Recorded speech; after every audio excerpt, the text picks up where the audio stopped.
안녕하십니까. 저는 용문고등학교 고2 진학설명회 설명을 맡은 국어과 교사 이지혜입니다. 저는 지금부터 2024년도 수능을 대비해서 최강 용문 2학년 진학팀에서 고수한 수능 대비 고2 전략에 대해서 말씀드리도록 하겠습니다.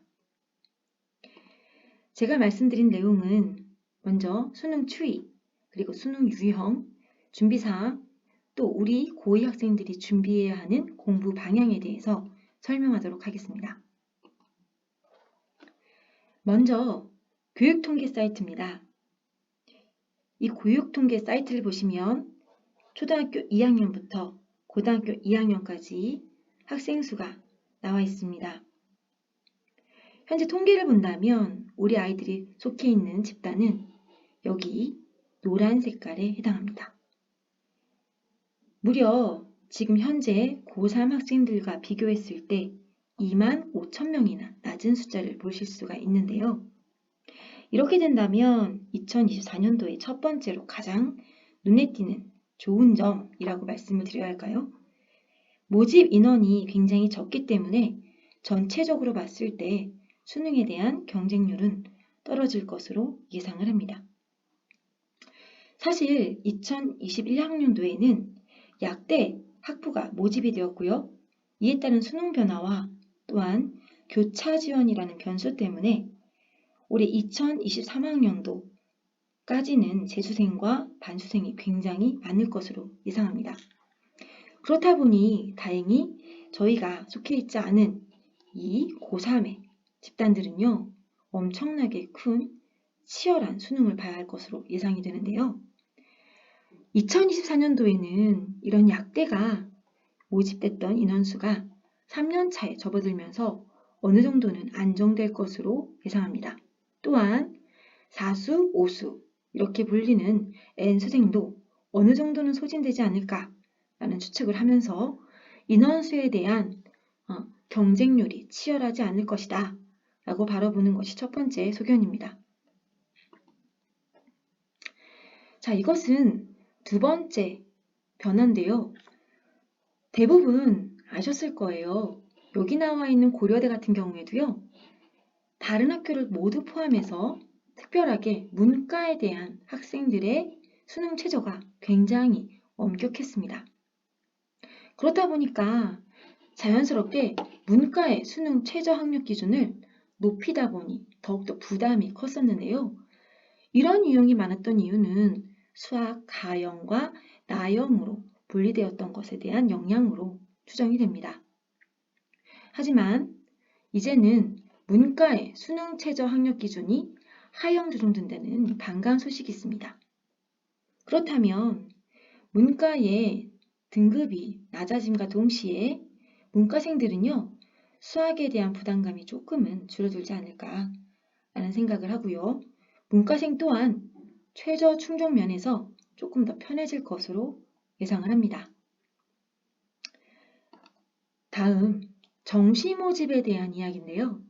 정시 모집에서는 이과와 문과에 대한 교차 지원이 굉장히 많았던 올해 대거 수학 비율이 증가할 경우는 당연히 이과생들이 교차 지원에서 유력할 수가 있겠지만요.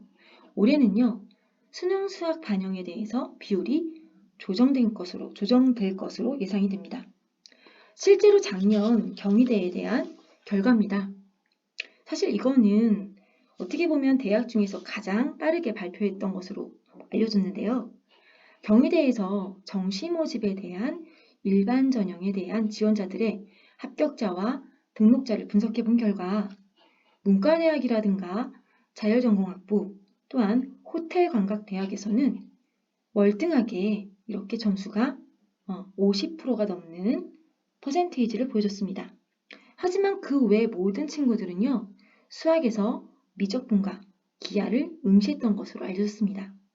이 말을 달리 분석한다면 정시는 결국 이과생들한테 굉장히 유리했다라고 분석을 할 수 있고요. 반면 수시 모집에서는요. 네오, 르네상스 전형이 있었죠. 작년에 특히 이 전형은 최저가 있는 것으로 유명했습니다. 2합 5에 해당하는 최저를 밝혔었는데요. 경희대에 지원했던 친구들을 본다면 문과, 그 다음에 이과대학, 한의과대학, 간호학과 이런 친구들이요. 대부분이 전부 다 보신다면 확률과 통계에 대한 퍼센테이지가 월등히 높았습니다. 이 말인즉슨 90% 이상의 학생들이 수학에 대한 확률과 통계라는 분야에 대한 응시를 했던 것으로 알려지는 건데요. 이것은 다르게 본다면 수시 전형에 있어서는 문과 지망생들이 굉장히 많았었다라고 볼 수 있습니다. 따라서 추세로 본다면 수시 학생들은 문과생들이 굉장히 많아요. 그래서 하향 및 안정 지원을 많이 하고 있었고요. 이과는 수시 전형에서는 상향을, 정시에서는 안정을 추세로 잡고 있다는 것이 알려졌습니다. 이유인즉슨 이과 같은 경우에는 교차 지원의 범위가 넓었고요. 또한 서울에 있는 학교들은요, 반도체라든가 디스플레이 등 신설학과가 많았기 때문에 이과 학생들한테 더욱더 유리했던 것으로 알려졌습니다. 다음은 지역거점 국립대 및 지방대학에 대한 이야기를 좀 해보도록 하겠습니다. 사실 저희 학교 친구들은요, 지역거점 대학교를 많이 가는 편입니다. 특히 3등급에서 4등급에 들어가는 학생들이 많이 지원을 하게 되는데요. 여기가 조금 애매합니다. 서울에 있는 경기권에 있는 상향 가톨릭이라든가 또 상명대학 같은 경우가 조금 걸쳐 있습니다. 하지만 지금 현재 2024년도의 발표 예상은요. 대폭으로 정시 인원을 감소시킬 것으로 발표했습니다. 내용을 보시면 충남대 같은 경우에는 정시에서 무려 358명을 줄일 것으로, 또한 강원대에서는 300명이 넘게, 또 경북대는요 600명이 넘게 줄일 것으로 예상하고 있습니다. 물론 경북대는 대구와 상주 캠퍼스 두 군데로 나눠져 있기 때문에 대구보다는 상주 캠퍼스가 굉장히 더 많이 감소할 것으로 예상을 하고, 또 강원대 같은 경우에는 춘천과 삼척 두 군데의 캠퍼스가 있음으로써 삼척이 조금 더 감소가 될 것으로 예상이 되지만, 결과적으로는 이렇게 지방 거점 대학에서도 정시보다는 수시로 학생들을 많이 뽑게 된다는 내용을 담고 있습니다. 그렇다 보니 보통 수능 내신 3, 4등급에 해당하는 친구들이 많이 지원을 하고요. 또 여기서 합격 가능성도 높다는 결과를 볼 수가 있습니다. 이렇게 된다면 지방사립대는 어떻게 될까요? 지방사립대는 2024년대에 바라보는 방향이 더욱더 서울과 수도권으로 정시가 몰리게 되기 때문에, 또 새로운 학과가 많이 생기기 때문에 말하자면 2024년도에는 넣으면 다가 라는 말이 생길 수 있지 않을까 라고 예상을 조심스럽게 해봅니다. 자, 그러면 도대체 어떤 것들을 볼 수 있을까요? 서울에 있는 학교들은요, 정시의 퍼센테이지가 굉장히 높아집니다. 따라서 우리는 정시 확대 대학에 대해서 조금 살펴볼 필요가 있습니다. 여기에 있는 이 대학들은요, 이번에 정시의 인원수를 상향시키겠다라고 발표를 했습니다. 이것을 바탕으로 우리는 어떻게 준비를 해야 될까요? 서울에 있는 학생들은 결국에 다양한 변수를 준비해서 수능 공부를 놓을 수 없다는 것이 밝혀졌습니다. 그래서 2024학년도에는요, 교과 인원이 무려 142명이 증가하고요. 비수도권에서는 전체 60%, 그 다음에 수능 위주에서는요, 4,204명이 감소할 것으로 보여집니다. 수시의 확률은 떨어지고 정시의 확률은 높아지는 지금 이 부분은 무려 수도권에서 일어날 것으로 예상이 되기 때문에 우리 용문고 친구들은요, 이제 정시와 수시를 함께 준비해야 된다는 의견이 모아집니다. 두 번째는 블라인드 서류평가, 여기에 대한 내용과 면접이 강화될 것이다 라고 보여집니다. 이제까지 보여줬던 비교과 활동, 무지하게 중요하게 생각했었죠. 그렇지만 이 부분이 전부 폐지됩니다. 그렇다 보니 학교 활동에서의 중요성이 굉장히 높아집니다. 이전까지는 고등학교에서 봉사라든가 또 독서라든가 그 다음에 여러분 많이 알고 계시는 다양한 체험 활동 이런 것들 그에 인한 수상 활동까지 굉장히 많이 반영이 됐었는데요. 그 모든 부분이 폐지됩니다. 그렇게 된다면 학교 활동이 중요하게 됨으로써 자연스럽게 학생들의 생기부, 종합 부분인 세특이 많이 중요해지겠죠. 이렇게 된다면 우리는 어떻게 준비를 해야 될까요? 수행평가가 더 많이 생길 것이고요. 그에 따른 적극성이 학생들의 세특과 직접적으로 연결이 됩니다. 이렇게 블라인드 처리를 한다는 목적은요. 개인 역량의 중요성을 일컫고 있는데요. 고교 프로파일을 폐지하겠다. 이 말은 고등학교 정보를 폐지한다. 이런 뜻이에요.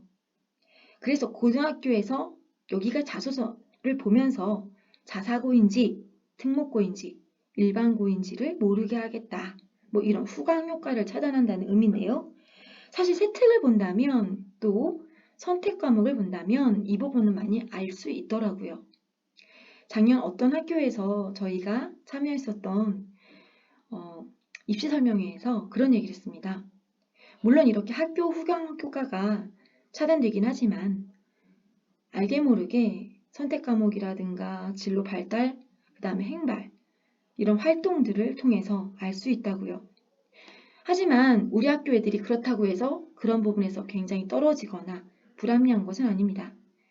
저희 학교 친구들 중에서 작년 세특이 아주 훌륭했던 친구들은요. 무려 4.9 후반대인 친구들도요. 상명대학교에 있는 천안 캠퍼스라든가 안양대학교에 있는 높은 과들을 아주 무난하게 합격했던 것으로 알려지고요. 또한 제가 맡았던 학생들 중에서 2점 중반대 친구들이요. 사실 1.4에 해당하는 학교들을 무난하게 통과했습니다. 이런 부분들은 어떻게 보면 개인 역량에 대한 중요성을 바로 보여주는 부분인데요. 이 부분들이 2024년도에도 더욱더 많이 올라갈 것으로 따라서 학생들은 학교 활동에 대한 중요성을 알고 더욱더 적극적으로 참여할 것을 권고하고 있습니다. 계속해서 논란이 되고 있는 자소서입니다. 사실 자소서는 굉장히 좋은 의미였어요. 저는 작년 7월달 한 달 동안에 무려 자소서를 준비했습니다. 자소설이라고 부르죠. 이렇게 많은 창작 고통을 담고 있는 이 자소서는 사실 생기부에 드러나지 않는 부분들을 또한 친구들이 드러낼 수 있는 좋은 부분도 있었습니다. 이런 부분들은 학생들이 고1, 2 때 진로가 변경되는 부분들, 학생들은 사실 처음부터 진로를 결정하고 고등학교에 오지 않습니다. 그렇다 보니 많은 활동과 경험을 통해서 학생들이 경험을 쌓아서 그 부분에 대한 확신성을 가지고 진로를 계속해서 변경할 수 있는데요. 이런 부분들에 대한 조금의 해명 내지는 도움을 주는 부분도 있었습니다. 또한 출석 부분에서 미인정이라든가 지각 이런 부분들에 대한 설명을 할 수 있는 기회도 있었는데요. 이러한 부분이 사라진 부분에 대해서는 개인적으로 조금 아쉽습니다. 하지만 이 부분들을요, 더욱더 중요하게 받아볼 수 있는 업그레이드, 단계별 심화, 또한 이런 것들을 바탕으로 개별화를 요구하게 된다라는 의미로 볼 수 있습니다. 결국 이 말은 우리 고2 학생들에게 세특의 중요성을 언급한다라고 볼 수 있네요. 아까 잠깐 말씀드렸는데요. 이제 앞으로 생기부에서 미반영되는 영역이 넓어진다라고 했었습니다. 그 미반영은 도대체 무엇일까? 영재 부분, 발명 교육 부분, 또한 자율동아리라든가 개인봉사, 독서, 수상기록입니다. 사실 작년에도 수상기록은 반영이 안 됐습니다. 이런 부분들이 반영되지 않다 보니까 우리 학생들이 어떻게 이 부분의 월등함과 관심을 가지고 있는지를 알 수가 없죠. 그래서 이런 부분에 대한 것들은요, 더욱더 교과 선택이라든가 진로 선택, 그 다음에 다양한 학교 활동, 행사에 적극적으로 참여할 것을 기록할 수 있게끔 유지가 됩니다. 그럼 이걸 누가 기록을 하는가? 바로 담임이죠. 담임 선생님께서의 역할이 굉장히 중요해졌는데요. 학생들의 성장 부분이라든가 이런 자연스러운 발달 부분들을 행동 발달이라고 하는 행발 부분에 어떻게 진로를 기록하게 되는가? 자동봉진이라고 하는 여러 가지 다양한 담임의 기록에 대해서 중요성이 높아집니다. 실제로 경희대 같은 경우는 이런 부분들을 높게 평가해서 입학사정관들이 저희를 만났을 때 얘기하기로는 학생들을 평가하는 담임의 눈을 중요시 보겠다라고 실제로 얘기를 했었습니다. 따라서 학생들은 이런 부분에 대해서 더욱더 적극성을 가지고 참여를 해야겠죠. 자, 대학에서 요구하는 인재입니다. 정말 훌륭하죠. 이렇게 다양한 다중지능 이론에 따라서 다양한 방면에 요구를 합니다. 이런 부분들은 사실상 나의 강점, 나의 약점을 극복하는 부분들로 내가 학업에 따른 역량이라든가 이 부분을 바탕으로 기본적으로 전공에 대한 적합성과 대학에 가서 발전할 수 있는 가능성, 이를 나타낼 수 있는 것들을 요구합니다. 또한 인성 부분도 요구하는데요. 이런 인성 부분은 출결로 많이 봅니다. 2024학년도에는요, 이 인성 부분에 대해서 봉사활동에 대한 부분이 빠졌기 때문에 더욱더 출석에 관한 부분들이 강하게 요구될 것으로 예상이 됩니다. 따라서 학생들은 잦은 결과, 잦은 지각, 또 잦은 결석, 병결이 좋지 않다는 것을 어머님들께서 아셔야 될 것 같아요. 그렇다면 아파도 학교 열심히 와야겠죠.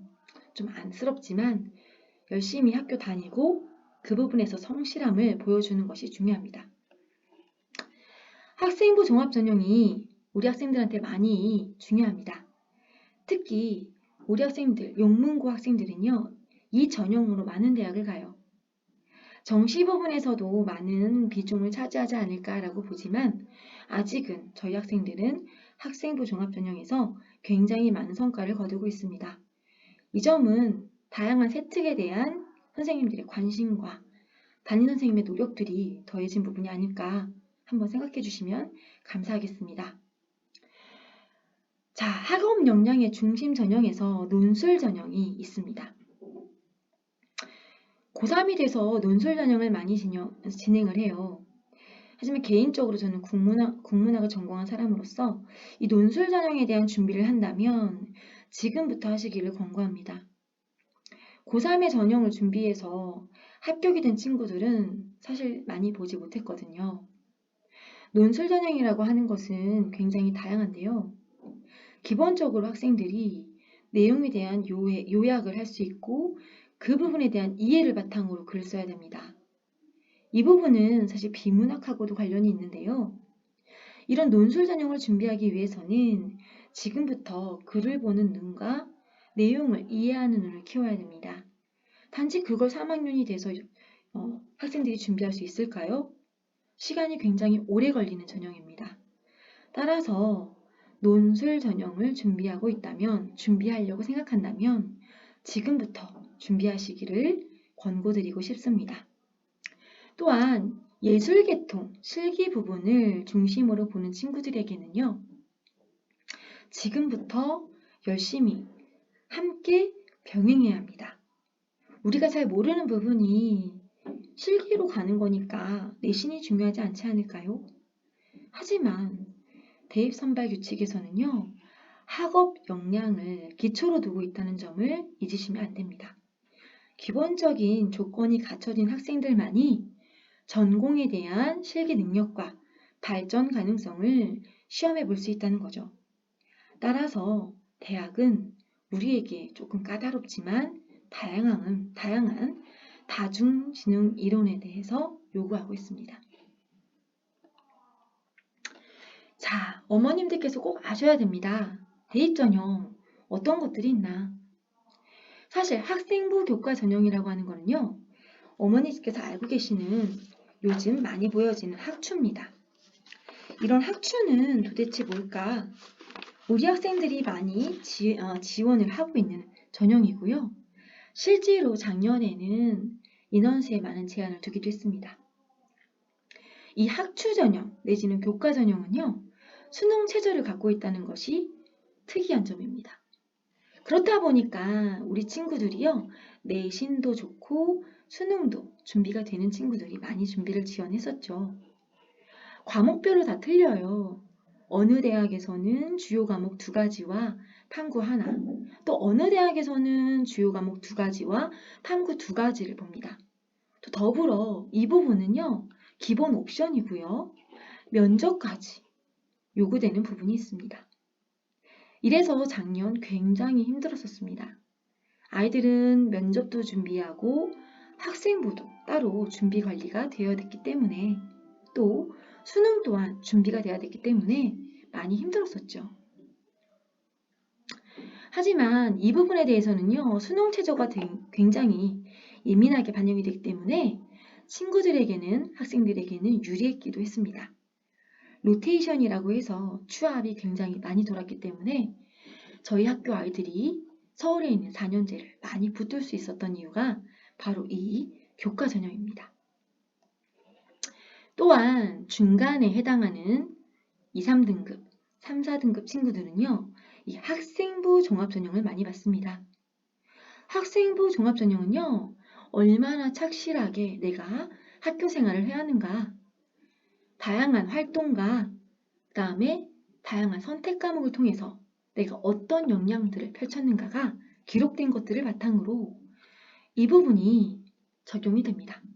또한 어느 학교에 있어서는요, 수능에 대한 반영이 없기도 했어요.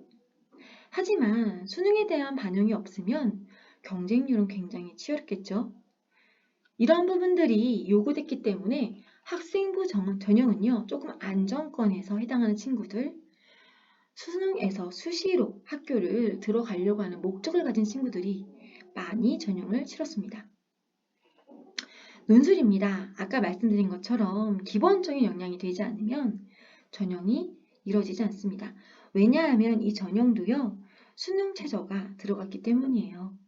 모의고사 준비가 탄탄한 친구들이 또한 글쓰기의 능력을 갖고 있는 친구들이 준비가 되었을 때 볼 수 있었는데요. 기본 논술 전형은 30대부터 시작해서 무려 70대까지의 경쟁률을 작년에 보여줬습니다. 자, 이렇게 세 가지는요, 친구들이 보통으로 많이 진행을 했었던 전형이에요. 저희 학교 친구들은 정시를 많이 보긴 했지만 이 부분은 정시 100% 가는 전형이었기 때문에 사실 저희 학교 친구들이 100% 많이 지원을 하지는 않았습니다. 정시는 대부분 친구들이 교과 전형과 같이 갔었는데요. 수능 점수로서 100%의 역량을 발휘할 수 있는 친구들이 많이 지원을 했었죠.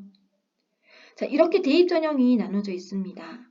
이런 유형을 바탕으로 우리 아이는 어떤 전형이 맞는지 담임 선생님과 다양한 상담과 진로 결정을 통해서 이 부분을 2학년 말까지는 결정을 하시는 것이 좋습니다. 자, 수시 모집에 대해서 다시 한번 말씀을 드린다면요.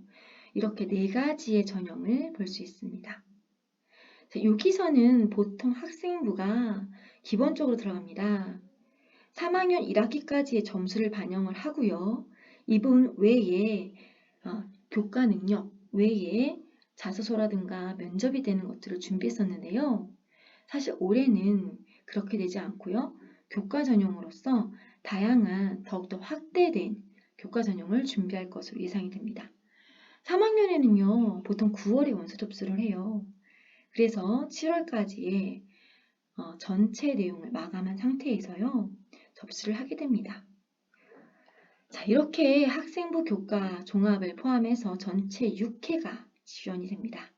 그럼 정시는 수능이 끝난 다음에 진행이 되겠죠? 12월 말에 원서가 접수가 되죠? 가나다 군별 1회, 총 3회가 가능합니다. 자, 복수 지원이 허용되는 학과들이 있어요. 이것은 아까 말씀드린 것처럼 교차 지원을 말씀드립니다. 그런데 여기에 있는 대학들은요, 예외대학으로 이어져 있습니다. 이렇게 보시면 될 것 같아요. 그래서 대입 전형은 4 플러스 2라고 얘기를 합니다. 이제 조금 이해가 되시나요? 자, 2015년도 우리 학생들이 봐야 하는 개정교육 과정입니다. 여기서 가장 중요한 거는요, 선택 과목이에요. 나의 전공과 관련되어 있는 선택 과목을 어떻게 적용할 것인가? 내가 좋아하는 과목들과 어떤 관련이 있는 과목들을 가질 것인가? 이런 부분들을 열심히 봐줘야겠죠. 그래서 학생들이 선택 과목을 다양하게 잘 보고 선택을 해야 됩니다. 또한 올해 특이사항으로서 문과, 이과가 폐지됐죠. 하지만 이 부분에 대해서는요, 공통과목으로서의 도입을 예고한 것을 실천하는 부분으로 볼 수 있습니다. 자, 이런 부분들에 대해서 우리 학생들은요, 토론, 협력, 탐구, 프로젝트 등 다양한 과정 중심의 평가가 강화될 것이다 라고 보여집니다. 학생부 종합전형을 준비하는 경우가 저희 학교에서 대다수입니다. 학업을 충실히 수행하는가? 기본적으로 점수예요. 내신 점수가 얼만큼 어떻게 유지되고 있는가예요. 전공 적합성이라고 하는 거는요. 자, 여기에 보여지는 선택 과목에 대한 얘기입니다. 내가 이 부분에 대해서 얼마나 열심히 참여를 하고 그 부분에 대해서 얼마나 열심히 학업 성취 능력을 보여줬는가. 이러한 부분이 결국에 진행이 되겠죠. 자, 발전 가능성은 그럼 어떤 부분일까요? 이거는 대입과 연관이 되는 것들을 말씀을 드립니다. 현재의 상황에서요, 조금 더 수준이 높아졌을 때에 이거 할 수 있겠나? 이 부분을 바로 대학에서 보는 겁니다. 그래서 다양한 참여, 고등학교에서는요, 다양한 영역 활동에서의 실천, 그런 부분에서 실패라든가 성공에 대한 것들을 리더십의 역량으로 참여를 해서 보여집니다. 이걸 어떻게 해결을 하는지, 문제 활동을 어떻게 풀어냈는지에 대해서 학생들이 세특을 통해서 보여줘야 됩니다. 인성은 그럼 뭐로 될까요? 다시 한번 말씀드리지만 성실성이 가장 요구가 될 것으로 예상이 됩니다. 그래서 학생들에게 요구되는 사항으로서는 절대 지각, 그 다음에 결석, 무단결석 이런 것들, 과목별 결과 이런 것들에 대해서 조금 예민하게 반응을 해야 된다라고 보여집니다. 자, 우리 그러면 이렇게 준비하자라고 말씀드리고 싶어요. 학생부 교과 전형을 준비하기 위해서는요, 기본적으로 우리 학생들이요, 수업, 평가, 수행평가에 대해서 굉장히 예민하게 반영을 해야 됩니다.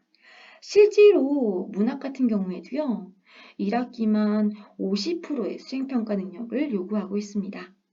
이에 따른 점수들이 굉장히 요구가 많이 되고 있는데요.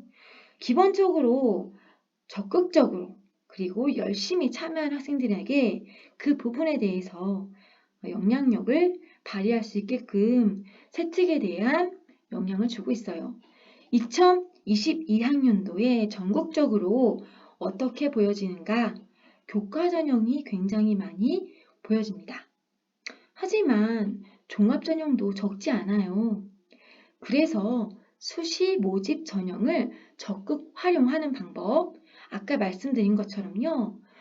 수시 전형에서는요. 이과의 친구들은 조금 더 공격적으로 교과 전형을 진행할 것으로, 그 다음에 문과 친구들은요.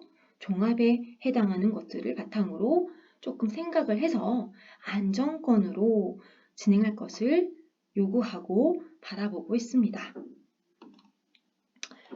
자, 이렇게 해서 충실한 고교 생활만이 대입으로 가는 지름길이다 라고 말씀을 드리고 싶어요. 1학년이 들어왔을 때는요. 희망대하, 적극적인 교과, 다양한 창체 활동을 통해서요. 친구들이 진로에 대한 고민을 많이 하는 것이 가장 중요한 시기인 것 같아요. 그래서 적어도 학년 말에는 내가 무엇을 좋아하는지 정도는 알고 있어야 될 것 같아요. 그럼 여러분이 보고 있는 2학년, 우리 친구들이 들어가 있는 이 2학년은요, 어떤 것을 준비해야 될까요? 일단 세부적 교과, 여기에 따른 세특을 준비할 수 있어야 됩니다. 학교 수업 시간에 발표라든가 적극성이 바로 여기에 해당이 되는데요. 이런 부분에 대한 것들을 진로랑 관련시켜서 진로 활동 수업을 하고 있습니다. 행복 독서라든가 진로 탐구를 통해서도 이 부분을 수행하고 있는데요. 이런 부분들을 바탕으로 전형에 대한 고민, 학생부 관리를 통해서만이 교과 학습, 교과 활동, 그리고 과목 선택에 대한 것들을 조금 더 구체화시킬 수가 있겠죠. 이런 것들을 바탕으로 3학년이 가기 전에 나의 점수, 나의 세특을 바탕으로 나는 어떤 전형이 맞는가에 대해서 고민하고 올라가야 됩니다. 그렇기 때문에 2학년 때는요, 조금 주요 교과목에 대해 신경을 많이 써주기를, 그리고 선택 과목의 영역을 살펴주기를 권고합니다. 3학년이 됐을 때는 이런 부분들을 바탕으로요, 심화 관리가 필요해요. 그래서 선택 과목에 대한 중요성이 더욱더 높아지는데요. 이런 부분을 바탕으로 나는 정시, 나는 수시에 대한 방향성을 조금 준비할 수 있겠죠. 이것을 바탕으로 수시는 전부 다 진행을 할 수 있게끔 유도하고 있습니다. 수시를 진행하기 때문에 정시 안 볼 거예요 라는 생각을 조금 버리고요. 나는 수시도 또 정시도 함께 진행할 수 있는 학생이다. 이과 친구들 중에서는 공격적인 수시, 그리고 안정적인 정시를 준비하고요. 문과 친구들은 안정적인 수시, 공격적인 정시를 준비하시면 될 것 같아요. 자, 이렇게 2학년까지 열심히 살아온 우리 친구들, 앞으로도 소중한 고등학교 생활과 대입 준비를 위해서 친구, 선생님과의 관계가 되게 많이 중요해요. 이런 것들을 바탕으로 용문에서는 기본에 충실한 고교 생활을 요구하고 있습니다. 따라서 이 부분을 바탕으로 학생부와 수능을 함께 준비할 수 있는 학생부 종합 전형에 대한 준비, 그리고 수능에 대한 준비를 돕고 있어요. 어머님, 아버님, 저희 학교 선생님들 굉장히 많이 노력하고 있는 거 보이시죠? 앞으로도 많은 지지와 응원해 주시고요. 고등학교 생활에서 가장 꽃이라고 불려지는 고이 생활, 모두가 즐겁고 행복할 수 있도록 소중한 고등학교 생활을 마무리할 수 있도록 많이 도와주시기를 간곡히 부탁드립니다. 자, 지금까지 2024학년도 대입에 대한 내용들을 발표드렸습니다. 내용이 조금 보시라더라도 기꺼이 넓은 마음으로 이해해 주시길 바라고요. 자주 상담하시는 거 담임선생님들께서 싫어하시지 않아요. 많은 상담과 그리고 고민만이 좋은 대입으로 가는 지름길입니다. 화이팅! 우리 모두 성공적인 대입을 위하여 성공적인 용문 활동을 위하여 노력하도록 해봐요. 자, 지금까지 발표했던 내용들을 기억해 주시기를 간절히 원하면서 발표를 마치도록 하겠습니다. 이지혜였습니다. 감사합니다.